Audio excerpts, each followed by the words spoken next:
بسم اللہ الرحمن الرحیم۔ السلام علیکم۔ ہمارے یوٹیوب چینل ذیشان علی آفیشیل میں خوش آمدید۔ نبی اکرم صلی اللہ علیہ وآلہ وسلم نے فرمایا، جن عورتوں میں یہ نشانیاں ہوں وہ بہت بابرکت ہوتی ہیں۔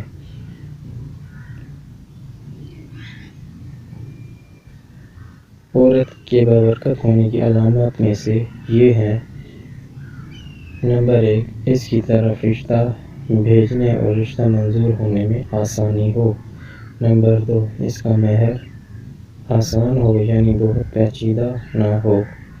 نمبر 3، اس کے ہاں بچوں کی پیدائش میں آسانی ہو۔ جن عورتوں میں یہ نشانیاں پائی جاتی ہیں وہ بہت ہی بابرکت ہوتی ہیں۔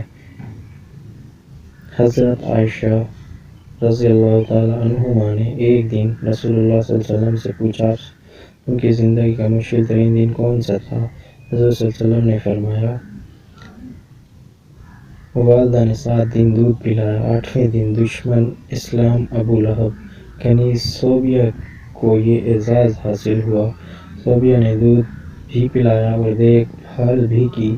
یہ چند دن کی دیکھ بھال تھی، یہ چند دن کا دودھ تھا، لیکن ہمارے رسول صلی اللہ علیہ وسلم نے اس احسان کو پوری زندگی یاد رکھا۔ مکہ کا دور تھا، صوبیہ کو میری ماں کہہ کر پکارتے تھے، ان سے حسن سلوک بھی فرماتے تھے، ان کی مالی معاونت بھی کرتے تھے۔ مدنی دور آیا تو مدینہ سے ابو لہب کی کنیز صوبیہ کے لیے کپڑے اور رقم بھیجواتے تھے۔ یہ ہے شریعت۔ حضرت حلیمہ سعدیہ رضائی تھی، یہ ملاقات کے لیے آئی، دیکھا تو اٹھ کھڑے ہوئے اور میری ماں پکارتے ہوئے ان کی طرف دوڑ پڑے۔ وہ قریب آئی تو آپ سر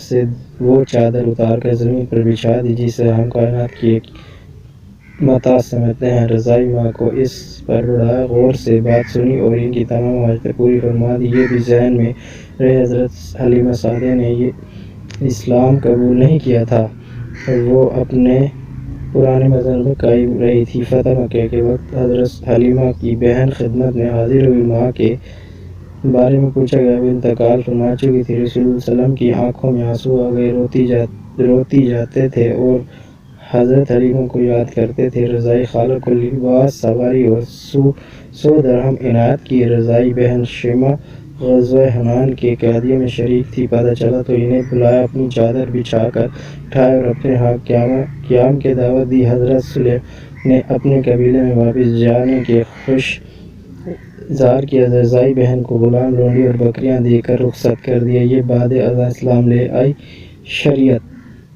13 جنگ بدر کے قیادیوں میں پڑھے لکھے کفار بھی شامل تھے۔ ان کافروں کو مسلمان کو پڑھانے، لکھانے اور سکھانے کے عوض رہا کیا گیا تھا۔ حضرت زید بن ثابت رضی اللہ تعالیٰ عنہ کو عبرانی سیکھنے کا حکم دیا۔ آپ رضی اللہ تعالیٰ عنہ نے عبرانی سیکھی اور اس زبان میں یہودیوں سے خطوں کی دعوت کرتے رہے۔ کافروں کا ایک شاعر تھا، سہیل بن عمر، رسول اللہ صلی اللہ علیہ وسلم کے خلاف اشتعال انگیز تقریریں بھی کرتا تھا اور توہین آمیز شعر بھی کہتا تھا۔ یہ جنگ بدر میں گرفتار ہوا۔ سہیل بن عمر کو بارگاہ رسالت میں پیش کیا گیا۔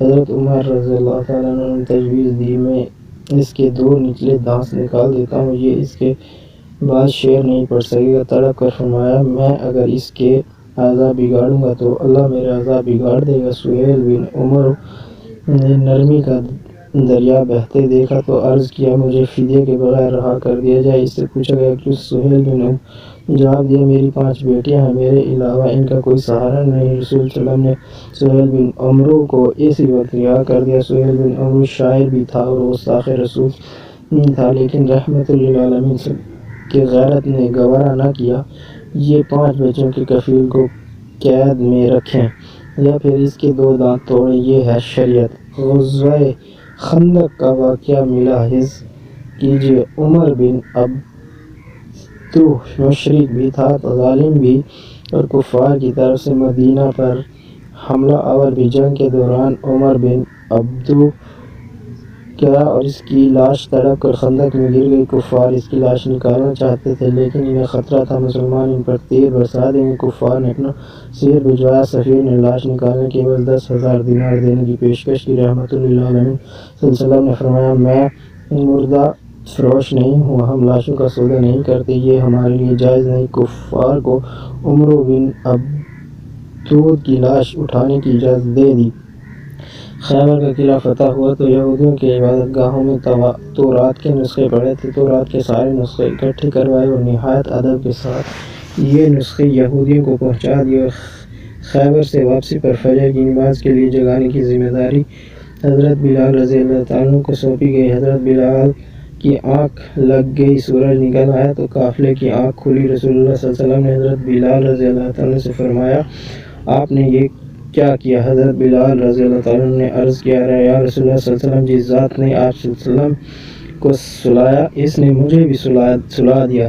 تبسم فرمایا اور حکم دیا، تم اذان دو۔ اذان دی گئی، آپ صلی اللہ علیہ وسلم نے نماز ادا کروائی اور پھر فرمایا، تم جب نماز بھول جاؤ تو پھر جس وقت یاد آئے اسی وقت پڑھ لو، یہ ہے شریعت۔ حضرت حذیفہ بن یمنان رضی اللہ عنہ سفر کر رہے تھے، کفار جنگ بدر کے لیے مکہ سے نکلے۔ کفار نے راستے میں حضرت حذیفہ رضی اللہ عنہ کو گرفتار کر لیا۔ آپ سے پوچھا گیا، آپ کہاں جا رہے ہیں؟ حضرت حذیفہ رضی اللہ عنہ نے عرض کیا، مدینہ۔ کفار نے ان سے کہا، آپ اگر وعدہ کرو آپ جنگ میں شریک نہیں ہوں گے تو ہم آپ کو چھوڑ دیتے ہیں۔ حضرت حذیفہ رضی اللہ عنہ نے وعدہ کر لیا۔ یہ اس کے بعد سیدھے مسلمانوں کے لشکر میں پہنچ گئے۔ مسلمانوں کو اس وقت مجاہدین کی ضرورت بھی تھی، جانوروں کی بھی اور ہتھیاروں کی بھی، لیکن جب حضرت حذیفہ رضی اللہ تعالیٰ عنہ کے وعدے کے بارے میں علم ہوا تو مدینہ بھجوا دیا گیا اور فرمایا، ہم کافروں سے معاہدہ پورا کرتے ہیں اور ان کے مقابلے میں صرف اللہ تعالیٰ سے مدد چاہتے ہیں۔ نجران کے عیسائیوں کا 14 رکنی وفد مدینہ منورہ آیا۔ رسول اللہ صلی اللہ علیہ وسلم نے عیسائی پادریوں کو نہ صرف ان کی روایاتی لباس میں قبول فرمایا بلکہ انہیں مسجد نبوی صلی اللہ علیہ وسلم میں بھی ٹھہرایا اور انہیں ان کے عقیدے کے مطابق عبادت کرنے کی اجازت بھی دی۔ یہ عیسائی وفد جتنا عرصہ مدینہ میں رہا یہ مسجد نبوی صلی اللہ علیہ وسلم میں مقیم رہا اور مشرق کی طرف منہ کر کے عبادت کرتا رہا۔ ایک مسلمان نے کسی اہل کتاب کو قتل کر دیا، آپ صلی اللہ علیہ وسلم نے مسلمان کے خلاف فیصلہ دیا اور یہ مسلمان قتل کے جرم میں قتل کر دیا گیا۔ حضرت سعد بن عبادہ رضی اللہ تعالیٰ عنہ نے فتح مکہ کے وقت مدنی ریاست کا جھنڈا اٹھا رکھا تھا۔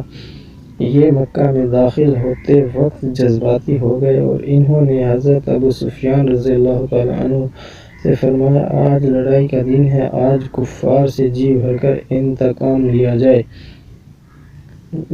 رحمت للعالمین صلی اللہ علیہ وسلم نے سنا تو ناراض ہو گئے، ان کے ہاتھ سے جھنڈا لیا، ان کے بیٹے قیس رضی اللہ تعالیٰ عنہ کے سپرد کیا اور فرمایا، نہیں، آج لڑائی نہیں، رحمت اور معاف کرنے کا دن ہے۔ مدینہ میں تھی تو مکہ میں قحط پڑ گیا، مدینہ سے رقم جمع کی، خوراک اور کپڑے اکٹھے کیے اور یہ سامان مکہ بھجوا دیا اور ساتھ ہی اپنے اتحادی قبائل کو ہدایت کی کہ مکہ کے لوگوں پر برا وقت ہے، آپ لوگ ان سے تجارت ختم نہ کریں۔ مدینہ کے یہودی اکثر مسلمانوں سے یہ بیعت چھیڑ دیتے تھے، نبی کریم صلی اللہ علیہ وسلم فضیلت میں بلند ہیں، یا حضرت موسیٰ علیہ السلام۔ یہ معاملہ جب بھی دربار رسالت پیش ہوتا مسلمانوں سے فرماتے، آپ لوگ اس بحث سے پرہیز کیا کریں۔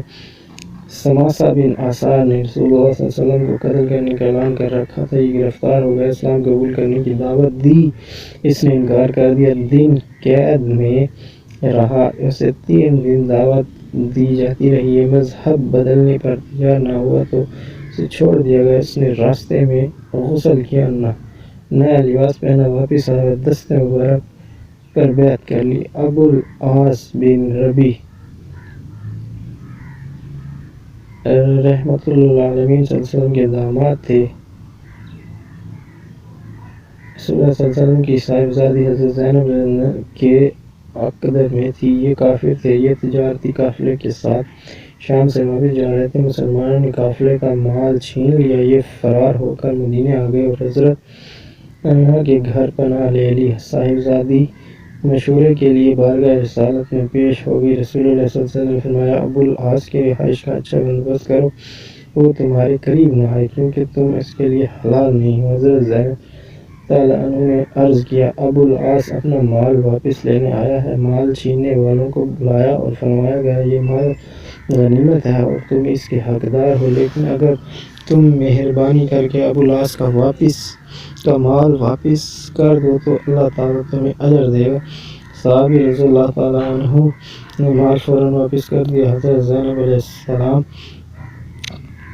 رضی اللہ عنہ قبول اسلام کی وجہ سے مشرک خاوند کے لیے حلال نہیں تھی، لیکن رسول اللہ صلی اللہ علیہ وسلم نے داماد کو صاحبزادی کے گھر سے نہیں نکالا۔ یہ ہے شریعت۔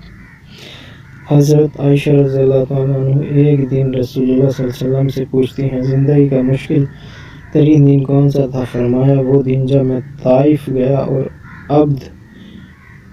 عبدیہ لیل میں شہر کے بچے جمع کر کے مجھ پر پتھر برسائے۔ میں اس دن کو سخت نہیں بھول سکتا۔ عبدیہ طائف کا سردار تھا، اس نے رسول اللہ صلی اللہ علیہ وسلم پر اتنا ظلم کیا تھا کہ اللہ کی رحمت بھی جلال میں آ گئی۔ حضرت جبرائیل علیہ السلام تشریف لائے اور عرض کیا، اگر اجازت دیں تو ہم اس پورے شہر کو دو پہاڑوں کے درمیان پیس دیں۔ اس نوعیت کا واحد واقعہ تھا کہ جبرائیل علیہ السلام گستاخ رسول پر کسی بستی کو تباہ کرنے کی پیشکش کی ہو، اور عبدیہ لیل اور اس ظلم کی وجہ تھا۔ عبدیہ لیل ایک بار طائف کے لوگوں کا وفد لے کر مدینہ منورہ آیا۔ رسول اللہ صلی اللہ علیہ وسلم نے مسجد نبی صلی اللہ علیہ وسلم میں اس کا خیمہ لگایا، اور عبدیہ لیل جن کتنے دن مدینے میں رسول اللہ صلی اللہ علیہ وسلم ہر روز نماز عشاء کے بعد اس کے پاس جاتے، اس کا حال پوچھتے، اس کے ساتھ گفتگو کرتے اور اس کے دل جوئی کرتے۔ عبداللہ ابھی منافق آدم تھا، یہ فوت ہوا تو اس کی تدفین کے لیے اپنا کرتا مبارک بھی دیا، اس کی نماز جنازہ بھی پڑھائی، اور یہ بھی فرمایا، میری 70 دعاؤں سے اگر اس کی مغفرت ہو سکتی تو میں 70 مرتبہ سے زیادہ اس کے لیے دعا کرتا۔ یہ ہے شریعت۔ مدینہ کے حدود میں آپ کی حیات میں 9 مسجدیں تعمیر ہوئی۔ رسول صلی اللہ علیہ وسلم نے فرمایا، تم اگر کہیں مسجد دیکھو یا اذان کی سنو تو وہاں کسی شخص کو قتل نہ کرو، یہ ہے شریعت۔ ایک صحابی رضی اللہ تعالیٰ عنہ نے عرض کیا، یا رسول اللہ صلی اللہ علیہ وسلم، مجھے کوئی نصیحت فرمائے۔ جواب دیا، غصہ نہ کرو۔ وہ بار بار پوچھتا رہا، رسول صلی اللہ علیہ وسلم ہر بار جواب دیتے، غصہ نہ کرو، یہ ہے شریعت۔ اللہ تعالیٰ نے ایک جگہ رسول اللہ صلی اللہ علیہ وسلم کے بارے میں فرمایا، پیغمبر صلی اللہ علیہ وسلم کی بڑی رحمت ہے، آپ لوگوں کے لیے بڑے نرم مزاج واقع ہوئے ہیں، آپ تند خو اور سنگ دل ہوتے تو یہ سب آپ کے گرد و پیش سے چھوٹ جاتے، اور یہ ہے شریعت۔ لیکن ہم لوگ نہ جانے کون سی شریعت تلاش کر رہے ہیں، ہم کس شریعت کا مطالبہ کر رہے ہیں۔ تو ناظرین، ویڈیو اچھی لگی تو لائک ضرور کیجیے گا اور شیئر بھی کیجیے گا، اور اگر ابھی تک آپ نے ہمارے چینل کو سبسکرائب نہیں کیا تو پلیز ہمارے چینل کو سبسکرائب کریں اور ساتھ ہی لگے بیل کے بٹن کو بھی دبائیں تاکہ آئندہ آنے والی ہر ویڈیو کا نوٹیفیکیشن آپ